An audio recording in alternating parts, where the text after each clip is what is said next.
Well, first of all, thanks very much for a great talk. I'm sure there's a lot of questions here. There's been questions coming in online. I will do a mix of questions I prepared and I'm curious about with questions that came online. And then, of course, we want to take questions from folks in the room and see what you think. I found the talk to be very thought-provoking. This is the second time I've seen the talk, but this is a different, each time Chris talks, it's slightly different. And I found the book, by the way. I'll join Provost Madigan in endorsing the book, something I rarely do. I love the book, by the way. Thank you. So let me start. I know you're the optimist and you're the Buzz Lightyear of statistics or computer science. But let me start with something on the worry side. So what worries you most about data in this new digitized world we live in, where kind of almost everything in our lives is being recorded, digitized? Part one is privacy gone? And part two, is analytical thinking kind of encumbered or enabled in that kind of environment? All right, well, you asked me to be a pessimist, but then you also asked me an open question. So for the second question, the open question, yes, I'm an optimist. So I would not say that analytical thinking is over. I still think that analytical thinking is useful. And if anything, the tool set that we can use to expedite, facilitate, and clarify analytical thinking is getting more and more at our fingertips all the time. Now, if you ask me to be pessimistic or worried about data, it's really, I would say the lens is still power. That data gives capabilities, and those capabilities are often available first to those who are in power, as I say at my close. So I think that's a concern about unchecked power, and that's true whenever power is unchecked. Right now, power is in the hand of people that have abundant data and abundant technology. And when I say people, I really mean private companies, because unlike the situation in the 70s and 80s, the abundance of data is not so much in the state, at least not in the US, but more really in the hands of private companies. So unchecked power is a concern. Privacy, you asked about. We have not had major society-wide privacy breaches lately. We have sort of focused occasional privacy breaches. But you're right that many people give effectively all of their data to a small number of companies. Those companies wisely have chosen extremely talented CISOs, Chief Information Security Officers, who heretofore have done a pretty good job defending our data. But you could imagine a couple of high visibility leaks that could really mess things up, right? And those leaks often happen in small ways. I think a major search company just had a bunch of documentation of its search procedures leaked in the last 48 hours, for example. Yep. So it's nobody's perfect, right? Even when you're powerful or multiple trillion-dollar company, you're not perfect. So there's a real concern that something bad will happen. Often US law is reactive to extremely bad things. We get a new branch of government or a new federal agency after a particular crash or concern. So perhaps there will be a reaction, perhaps not. But I would say that in terms of your question, I'm still optimistic about people's analytic ability. I don't think that creating more tooling somehow replaces or deadens the capacity for analytic ability. And as far as the first question, what am I worried about? I'm worried about unchecked powers. Just right now, unchecked power happens to be tightly associated with abundant data sets. Yeah. So that answer actually makes me jump to some later questions I was planning to ask later, but I'll ask them now. And it is around kind of the power of the state moving into companies, right? Data collection, especially at scale, and its leverage in AI requires major budgets and investments, which creates a dependency on these larger players. They're operating at a scale where nobody else could do it if we're going to play the same game that they're playing. Is this increasing scale kind of further entrenching them as the holders of power? Is there anything we can do about changing that dynamic? Yeah, so that's not new. I mean, if you look in the book at the history of computation, you can see how computation was a state concern, almost immediately became a corporate concern. And then it was hand in glove relationships between private companies and the US government, right? One of the chapters, I think, opens with this quote from Sully Kulbeck, who's near his retirement. After his retirement, he's interviewed by the NSA in a later declassified oral history. And he says of Bell Labs, quote, let's just say they were more than happy to work with us being the NSA. So, the story of governments working with companies that had capabilities outstripping those of the government, that's been true for decades, right? It's not just true in the last few years. So that sort of relationship has played out before, including with instability, Bell Labs being an example, right? Bell Labs and the US government clearly worked, as Kulbeck said, more than happy to work with each other for a long time. At some point, they clearly didn't need Bell Labs as much as they did. The government tolerated monopoly that was Bell Labs was eventually taken apart, right? And there was a diaspora of talent to a lot of other companies, Yahoo included. So just because something is the incumbent doesn't mean it's forever. Yeah, so a quick follow-up on that one, and that's a great point. Just drilling down on it a little bit in terms of, what's the hope here, Mr. Buzz, that will kind of empower more of a AI for good, et cetera, in a cycle where, what worries me in particular is kind of you collect data, which enables AI.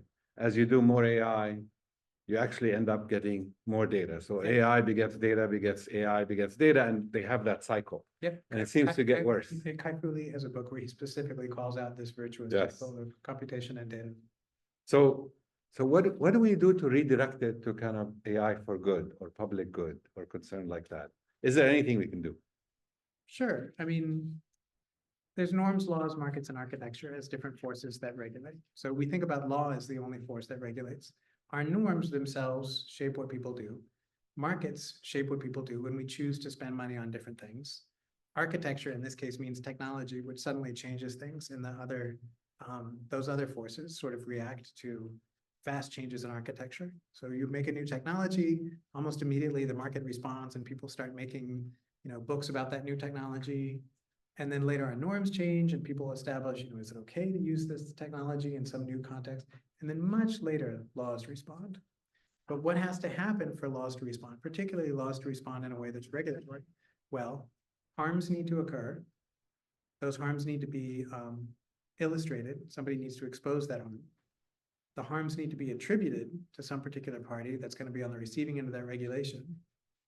The electorate or the market needs to activate some sort of regulatory force, and that regulatory force needs not to be captured by lobbying, right? So there's a lot of things that need to happen in order for some sort of regulatory force, usually the state, to reshape power that is unchecked. But I think that's a reasonable playbook, and it's a playbook that requires vigilance at all steps, right? You need to make sure that the harms are illustrated. You need to make sure that you have some amount of investigation in your society in which those harms can be revealed. You need to have some commitment to, for example, critical thinking so that you won't be distracted about whether or not that harm is real. You need to have some critical thinking about attributing that harm to some party that could be on the receiving end of the regulation. And then you need to be vigilant to make sure that that regulation is not captured, whether it's by self-regulatory organizations that are, funded by and sometimes shaped by the centers of power, or eventually by government, that it's not somehow captured under lobbying or some other form of regulatory capture. Yeah. Complicated stuff. So I'm gonna take a shift for a few questions and get more technical, and I'll use one question that came online from Omer Alish from our AI Solutions Hub up in Portland, Maine. How does the history of machine learning differ from the history of other statistical approaches? And how did that change its adoption over the last few decades with kind of the rise of data? So the history of ML, at least under the term ML, goes, 1959 through around, let's say 2015, when it gets rebranded. The history of statistics goes arguably since 1770, when that word enters the English language. But really, I would say from the IPO of Guinness all the way until post-World War II, when mathematical statistics is really canonized as an academic discipline. So there's a couple of differences there. One is the role of computers, right? Statistics was invented before computation, right? And so the role of statistics and computers is very different than the role of machine learning and computers. In part as a mindset, and in part in terms of like what you do when you're talking about machine learning. The other related point is the role of industry. So, you know, the original advancements in statistics were from governments that wanted to improve agriculture. This includes Poland, which was the concern of Jerzy Neyman, who would go on to help create the field of mathematical statistics. And R.A. Fisher himself, right, in his work in England, trying to improve agriculture. But it has a big shot in the arm from Guinness, the beer company, which was the hot IPO of the late 19th century and used its funding to hire statisticians. So a lot of the early statistical techniques were invented first in industry or in agriculture, and then became a mathematical concern and then an academic concern. Whereas machine learning has been really solidly an industry-led concern since IBM, you know, the phrase is usually attributed to a tech memo from IBM. And really was advanced under mostly corporate, somewhat military concerns. So it grew up at a very different time and place, right? Industry rather than academia, armed with computation rather than armed with pencil and paper. So, I mean, to me, it always kind of harkens back ethos and mindset, right? Statistics has the ethos of the hypotheses come from humans, and how do we verify them and test them? Machine learning, it's more like, what can the machine discover? What can the machine provide without the humans kind of coming up with the hypotheses? Is that a good characterization or not quite? You're touching on a couple of different, what are we trying to do when we make sense of the world through data? I think that's the question to keep in mind. Are we trying to describe the world? Are we trying to confirm some particular model? Are we trying to explore how the world works in a data set? Or are we trying to optimize something? And a lot of machine learning now is used in industry to optimize something. Statistics, as you're kind of portraying it, is about confirming a model and learning some parameters or inferring some parameters. A different concern is using a data set and simply exploring that data set and seeing what things will come out of it. Now, I suspect, you know, look, you're coming from a world of KDD and discovery, right? And there's a D there for discovery. But it also reminds me of Tukey and how he contrasted confirmatory and exploratory data analysis. So John Tukey, who was at Bell Labs, who was very mathematical by background, but really saw the future at Bell Labs, writes about exploratory and confirmatory statistics. Confirmatory statistics is this idea that you have a model and you want to confirm that you're going to infer the parameters correctly in the limit of large N. Exploratory is you have a bunch of data and you don't exactly know what's going on with those data. You don't necessarily have a model to compare it to, and you have to develop some way of understanding what the data looks like, which was very difficult when Tukey starts writing about exploratory data analysis in the 70s, but he didn't have abundant good software or good visualization tools to work with. So I think part of it is just stepping back and asking, what is the point? What am I trying to do with this data? Am I trying to confirm one particular model? Is there a thing I'm trying to optimize for, which is the engineering concern of machine learning and industry? Or am I trying to simply explore these data and figure out what is even going on in this data set? Yeah. And I've gotten myself in a lot of trouble whenever I push the exploratory side of statistics in that community. John Tukey wrote a whole book about it, about EDA. But, yeah. I mean, that's the point of Tukey writing a book about EDA, is to argue this is a craft. Let us accept that exploratory data analysis is a craft. True.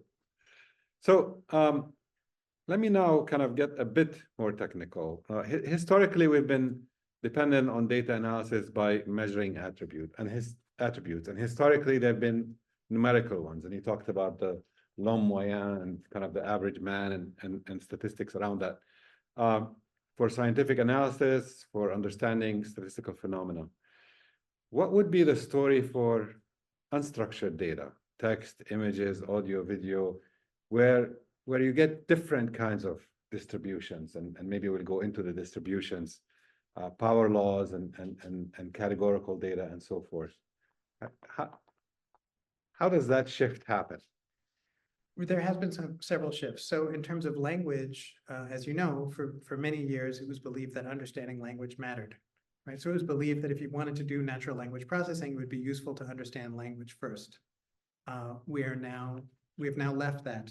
We are now untethered by that constraint, right? And so for a long time, it It was believed that to understand language, you need to have linguists around, understand translation, you need to have people understand how to represent the language in a way that a computer can understand, which first you had to understand language. That was the belief. Again, getting back to the part of the story of the book, which is the belief first that data is the low road, but then armed with enough data, you see that more is different and you can take a different path. We are no longer there with respect to language modeling, right? The words themselves are mere tokens, and the task has been to predict the next token, irrespective of any understanding of how language works. That is not the way that natural language processing developed for the last 75 years. And that goal of getting a computer to understand natural language, it's right there in the proposal from 1955 about what artificial intelligence should include. That was one of the challenges that they wanted to understand. Image data is an interesting case where we are now at that point also, where image data, you can do an okay job just treating it as abstract sets of pixels. It is still the case, though, that a lot of domain expertise is brought to bear, including, say, the structure of a convolutional neural net, right, which presupposes something about the way images should be represented on a computer. Before that, a set of basis features for decomposing an image into things that sort of made sense to us, edges and things like that, right? That had some domain expertise. And before that, plenty of work that was very generative, in which you would write down a probability distribution given the latent things that you were trying to infer. Let's say segmentation of black-white images by saying, look, there's going to be a bunch of pixels that are high values, pixels that are low values. I'll write down a Gaussian mixture model. And those methods are pretty simple, and yet they do a pretty good job on basic image manipulation tasks. But again, today we're at this weird time where you can just give enough data and you can just give raw pixels to the appropriate machine learning algorithm and solve problems, not necessarily understanding the world problems or interpretability problems, but you can get, amazing results for detecting hot dog versus not hot dog or something like that without any domain expertise. It's weird times. It's, I'll have to react to that one. So there's a difference between kind of reacting to text or coming up with the right phrases versus actually understanding what the natural language is saying.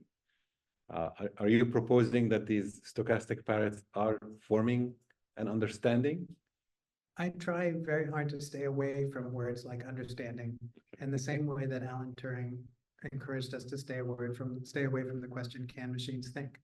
The opening of probably his most famous, well, maybe after Church Turing, but okay, second most famous paper, this paper that I presented, says, I propose to consider the question, can machines think? And he immediately says, that's an ill-posed question. Don't think it. And so for natural words like understanding, I try to stay away from it because, you're going to get into debates about what actually means. And it's there with Spearman and intelligence, right? Intelligence and understanding are words where when technologists get in there and they want to be analytic about it, often as they try to slice the thing, it goes through their fingers, so to speak, because they realize that it's not a very well-defined term. Okay, fair.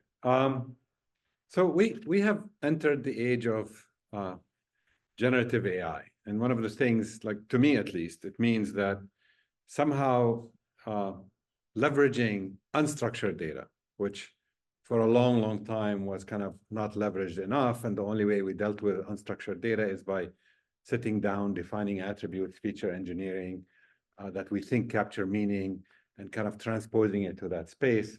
Now you kind of don't worry about it. Let the deep learning neural network figure out what the features are, et cetera, and work from there. What does that mean kind of for our notion of data? Going from kind of tables of mostly numbers to now it doesn't matter what's there and let the algorithm discover features and attributes. Does that, for your study, what does that mean?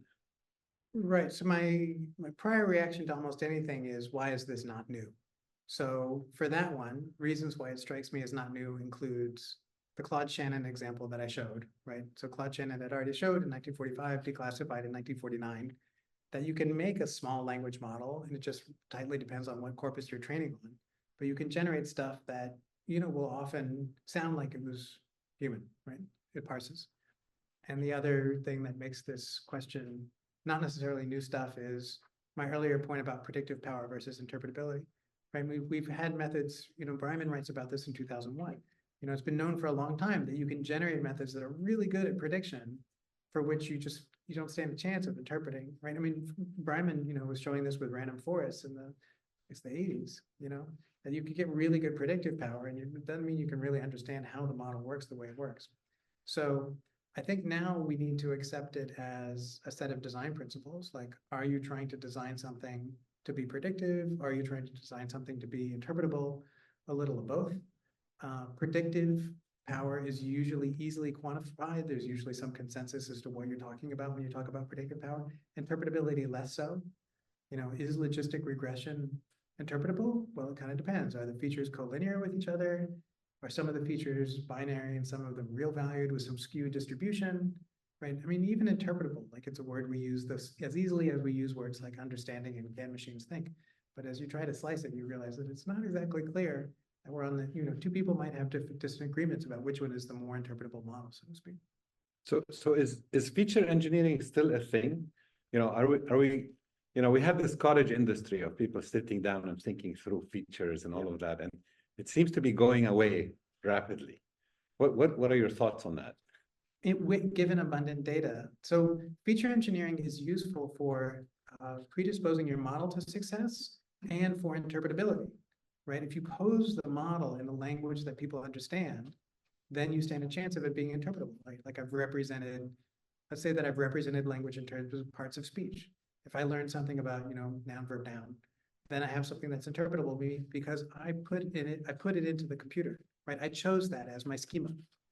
But you also predispose yourself to success, which is something you need to do when you have limited data sets. Part of the lesson here is when you have abundant data sets and when you have abundant computation, you don't necessarily need to work as hard on the feature engineering. And in fact, it may be constraining you away from a solution which tells a story which is not as simple as the story that you think is true, right? Natural language, for example, is full of exceptions, right? Mm-hmm. So you think you know how language works, roughly, but it's all sorts of different special cases and it's dynamic. So it turns out in many problems, if you have abundant data, you don't need to work so hard on feature engineering. And I'd like to believe that the current explosion of interest is a special case of that more general phenomenon. Before I shift out of kind of the more technical into the more business and abstract, last question here. Something I struggled with. Most data sets in the world are essentially time series data. Most analysis I'm familiar with typically kind of ignores the time series part of it. Feature engineering, to your point, we extract some features, we take some summaries, we project them into a space where we kind of lose the sequence and the time seriousness of it. What are your thoughts on that? Has that come up as you study things, kind of time series versus flat data? And what does that mean? Well, you're definitely right that in my academic work, I'm usually looking at flat data. Let's say, for example, 20 years ago, you're looking at sequence data and microarray data. It's not time series data to that. There's big data by biological standards, but it's not dynamic. However, I mean, think about the problem Claude Shannon was solving, right? It's a Markov model. Mm-hmm. It's very temporal in the sense that every word follows from the other word.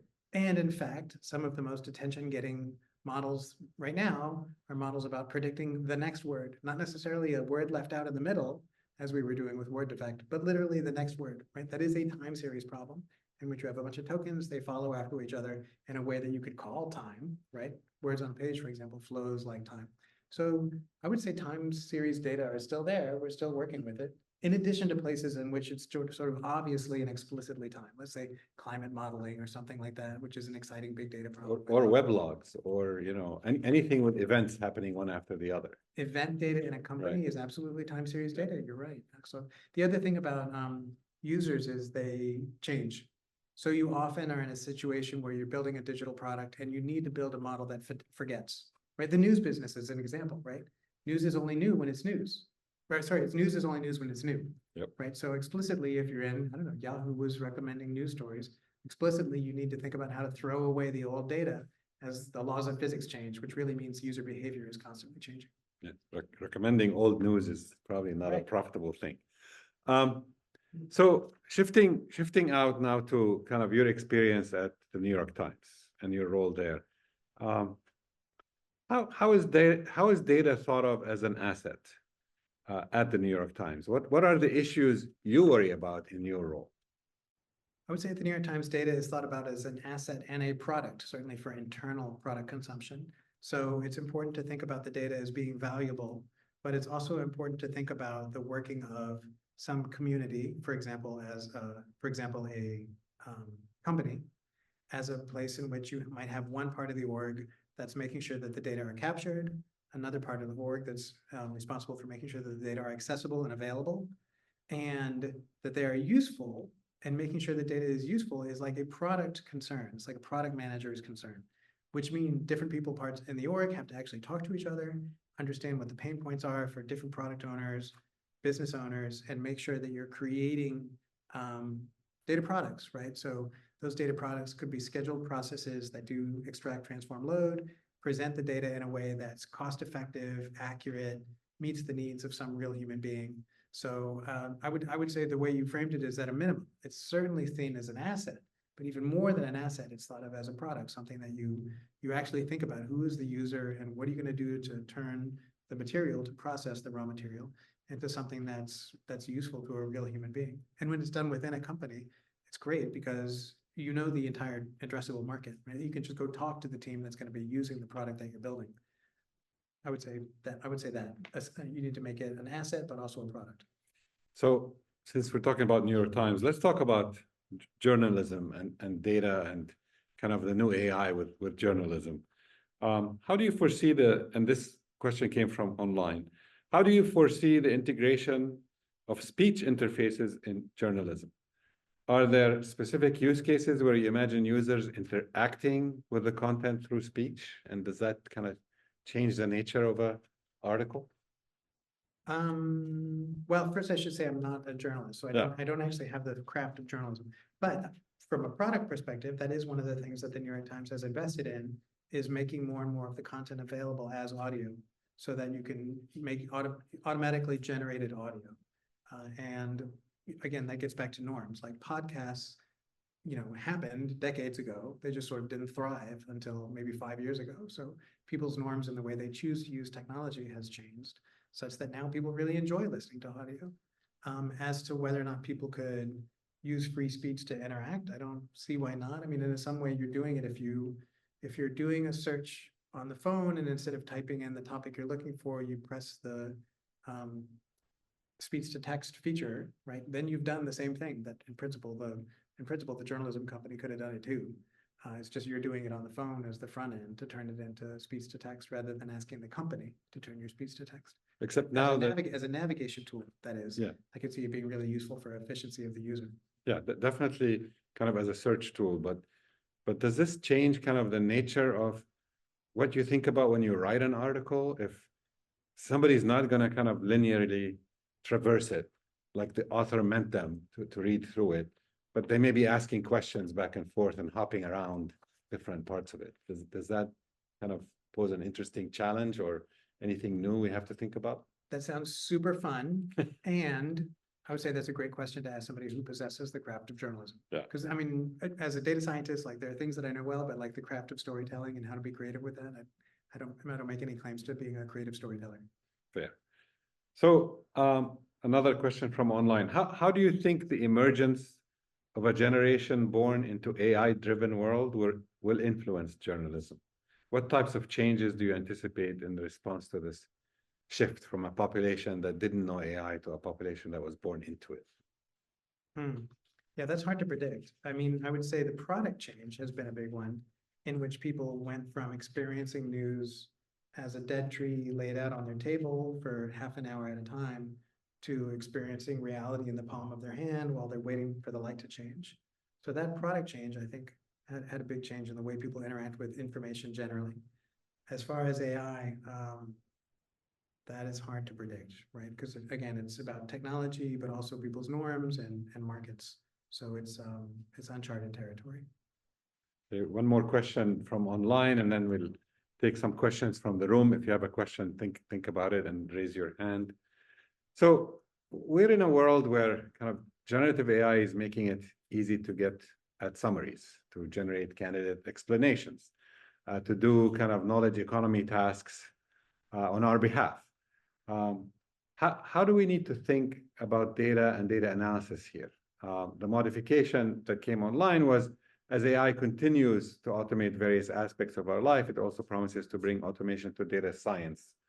What will the future role of a data scientist be? What career advice would you offer aspiring data scientists to help them adapt to an AI-driven world?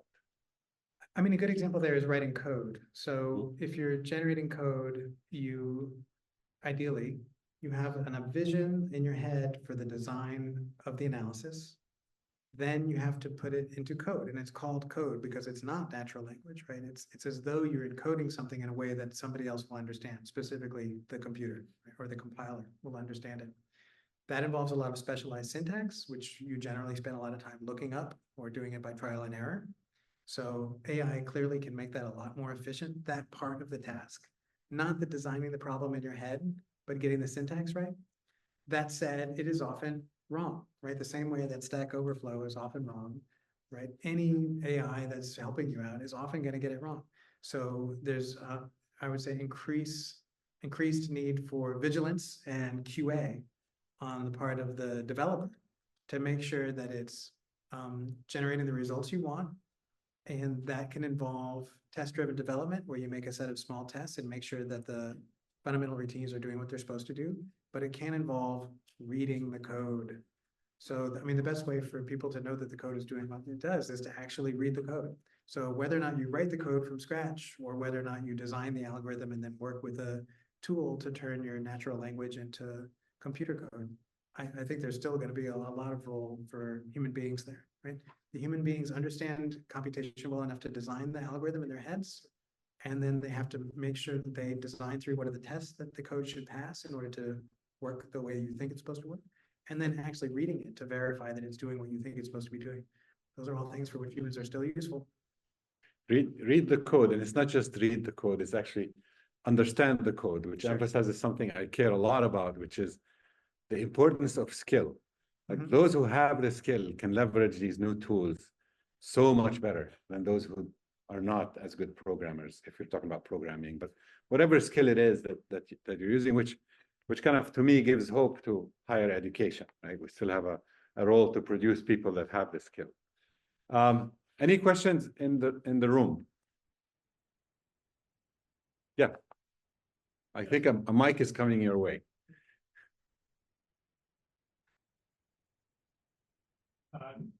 Dr. Wiggins, I appreciated your holistic view of the of data science and AI. Now, I do have a question for the audience. It can be rhetorical, but who here has read reviews either on Facebook or Google before you visit a healthcare professional? Okay, yeah, I know I do. I read almost all of them, but I came across a dentist who was trying to protect his reputation, had a lot of good reviews, a lot of 5-star reviews. But I was saddened to see in the last few days that he used BirdEye. Now, BirdEye is, as I looked up, it's a reputation and customer experience management platform for local businesses and brands. Now, the concerning thing about BirdEye in 2024 was that BirdEye ranks #4 in AI and dominates G2's 2024 software awards. So with this dominant approach, and you said the people in power are using AI to obviously protect their reputation, how can millennial consumers who look at these reviews and think they're making an objective decision on the quality of their healthcare, how can they move forward in this climate? Yeah, so that problem of authenticity of what appears to be crowdsourced is not new to the last 2 years.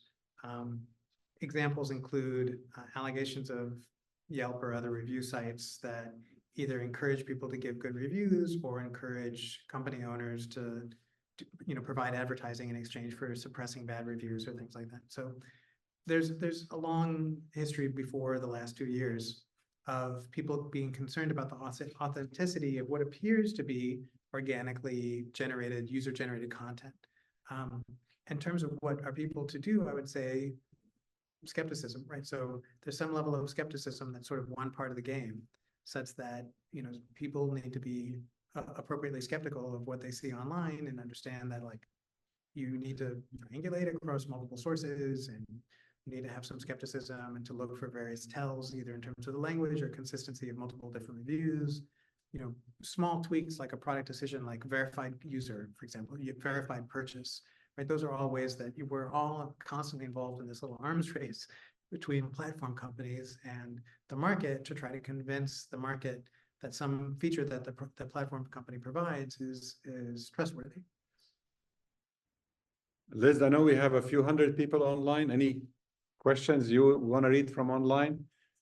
And is there, in the meantime, anybody have a question in the room? Before I shift over to my question. Okay, so online. Okay. What do you see as the main development trends for data-driven technologies and automated decision systems in the coming years? How should software engineers prepare for these trends?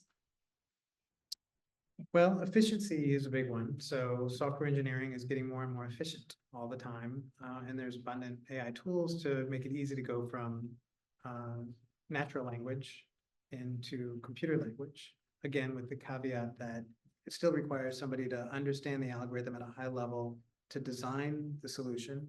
And it still requires a software developer to develop the tests or to read and understand the code. So at least with respect to what should software engineers do, I would say to stay conversant in how to use efficiency enhancing tools, but as with user generated content, to maintain skepticism, because just because it's fast doesn't mean it's right. And so there's still a need for people to understand the algorithms well enough to design it well, to check it under testing, and to actually read and understand the code to ensure that it's not only efficient, but accurate.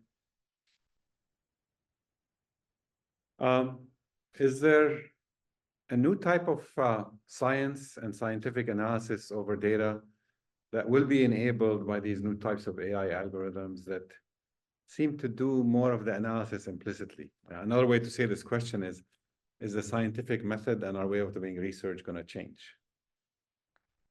So, so first we can have a side conversation about the scientific method and is it real and do scientists actually use the scientific method? But let's not go down. You just alienated a whole bunch of people now in our audience, but So that's a whole literature that we won't even open up.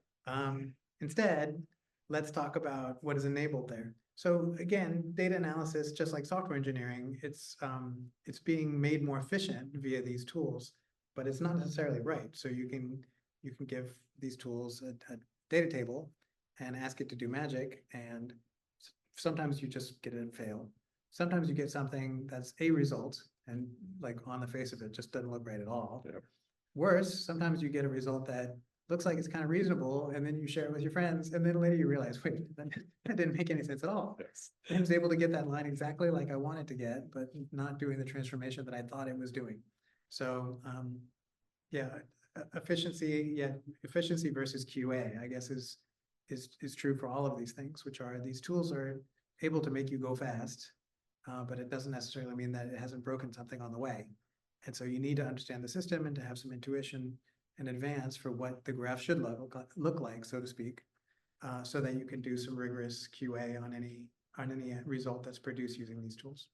Yeah, and to paraphrase my colleague at the Roe Institute, Professor Ray Winslow, AI as an effective member of the scientific investigation team. So it's got its roles in proposing hypotheses and ideas and so forth. Here's a tough question. Why has it been so hard to shift away from the current model of personal data collection that dominates the internet and society? We seem to be getting deeper and deeper on everybody effectively kind of using your personal data, more of it. And why has that worked so far? Why hasn't that caused the revolution? Well, I think the answers given by other people at lunch today speak to it. So I will take the way of the coward and quote other people. So at lunch today, somebody else was saying that there's a convenience privacy trade-off. You know, that a lot of these tools are extremely convenient, and so people would rather not think about the privacy implications of it. There's also, of course, power and incumbency, like often the people providing these tools are already well-resourced, which means they not only have the tools, they also have marketing ability to encourage people to use the tools. But the privacy versus convenience one has been around as an argument for a while. There's a talk from 2010 by the law professor at Columbia, Eben Moglen, called Freedom and Privacy in the Cloud, which includes the line, these companies give you free documents in the cloud, free email in the cloud, and in exchange, they give you free spying on you all the cloud. Free spying on you all the time. Mhm. And if that doesn't matter to you because you're not seeing any visible harms for it, then people will make that trade-off. They will have the convenience in exchange for their data being, exfiltrated and stored forever and leveraged for commercial purposes. Yeah, except the problem is that people think it has no harm until it comes back and kind of does its bite on them. Yes, so the legal scholar Frank Pasquale says that these harms are, I think he says stochastic and invisible, meaning it's not a visible harm, like, being in a car crash without a seatbelt. That's a visible harm. You can see the consequences as opposed to a data breach. And stochastic in the sense of, you're sort of rolling dice every time you use these services. I'm using the same password twice. Is something bad's going to happen? Maybe not, but something very bad may happen with low probability. Yep. Almost at the end here, Liz, if there's any questions, let me know. I'll ask. Okay, go ahead with the online question. Okay. As chief data scientist at the New York Times, are you involved in the many online games like Wordle, Spelling Bee, or Connections? Love those. What role should gaming have in the development of AI? The answer to the first question is easy. No. Too busy. I've got other fish to fry. And also, like, again, it's just like there are people who are very good at that skill. I do not have that skill. What is the role of gaming in AI? That's a really interesting one historically. For example, the hardware, the chips that are powering most of AI were really developed for gaming, right? NVIDIA had various moments of existential risk. And in some of those moments when NVIDIA was at existential risk, it was saved by gaming industry, right? Because they were building chips that were used for graphics processors. They are called GPU, that's used for graphics after all. So gaming and AI has a intimately associated history right now. Another way in which gaming features into the history of AI is as a source of abundant data. So collecting data is expensive and it's a hassle. One way to collect an abundant data set is to make a well-defined game and then to have a machine play itself against that game. And so a lot of the early wins in machine learning, including the paper that coined the term machine learning, were about data sets playing checkers or chess with the machine against itself. Samuel's checkers player. Exactly. So Samuel's paper is the paper from 1959 that people give the term machine learning. It was a paper about checkers.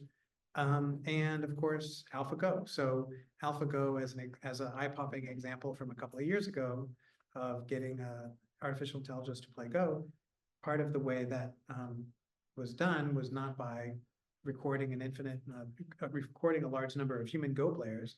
It was by spelling out the rules of Go and having computers just play each other. So gaming actually has a long history intimately associated with AI as a source of hardware, in the first point that I said, and then on a longer time scale as a source of abundant data sets for training AI. Last question. If there's nothing in the room, I will ask it. Any questions in the room? Okay, we're almost at time. So as we educate future generations of statistical modelers and analysts, of data scientists and machine learning practitioners, what is it that we need to start doing differently from a data perspective? How do we prepare the future generation of scientists and analytics, and what are the deeper implications on data, how we collect it, how we think about it? I mean, I think it depends on the roles that the person is going to occupy. I do think that data, in general, I think that the use of data comes with a lack of critical inquiry about how the data were created.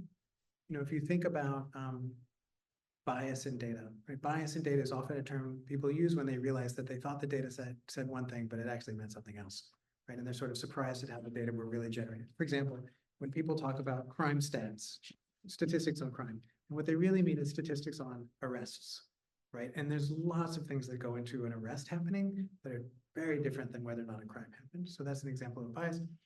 In general, people treat data as though it's a thing that is given to them which is right there in the word data given, and therefore not to be questioned.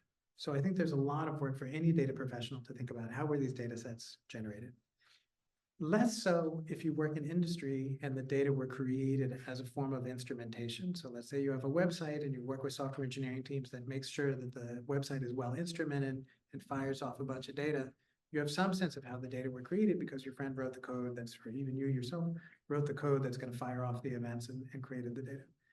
There, I think, is an environment in which the unsung story of data is data as a product, meaning you're creating a data set to solve somebody else's problem. And that's sort of an aspect of design, right? Design is the intentional solution to a problem within a set of constraints. What is the problem that you're solving? There's usually some other person you need to understand them, understand their pain. And a lot of data practitioners think it's about the math, it's about the loss function, and like argument over all theta in the set omega of some loss function with theta and data in it. Ooh, nicely said. All the work goes into thinking about the loss function, what is the set omega of possible hypotheses, and then what is the algo that's going to find that argument. None of that is product thinking. Product thinking is like thinking about like, who is the person who I want to bring a smile to their face? What problem do they have? What pains do they have? How am I going to build some solution that meets their problem? So I would say for data science in general, we focus on the tech nugget at the heart of data science, but we don't much go upstream and downstream.